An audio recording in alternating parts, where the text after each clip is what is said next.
ಸ್ವೀಕರಿಸಿದ್ದು, ಆಹ್ವಾನಿಸಿದ್ದು, ಅದನ್ನು ಅನುಭವಿಸಿದ್ದು ಎಲ್ಲನೂ ನಾವು ನೋಡ್ತಾ ಇದ್ದೀವಿ.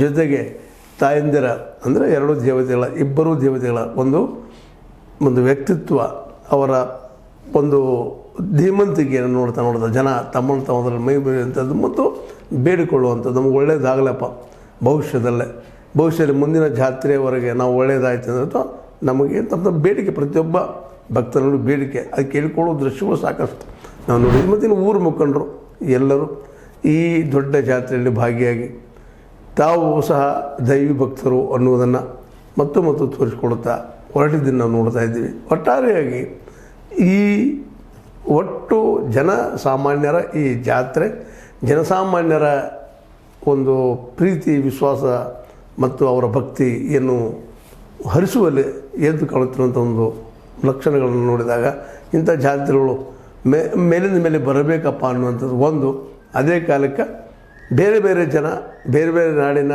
ಊರಿನ ಜನ ಇಲ್ಲಿ ಬಂದು ಭಾಗವಹಿಸಿ ಹೋಗಿದ್ದು ಸಹ ಒಂದು ಸ್ಮರಣೀಯವಾದಂಥ ಒಂದು ಘಟನೆ ಅಂತ ನಾವು ಈಗ ನೆನೆಸಬೇಕಾಗಿದೆ. ಒಟ್ಟಾರೆಯಾಗಿ ಇವತ್ತು 3ನೇ ದಿನ ಕೊನೆಯ ಹಂತಕ್ಕೆ ಬರ್ತಾ ಇದೆ ರಥದ ಉತ್ಸವ.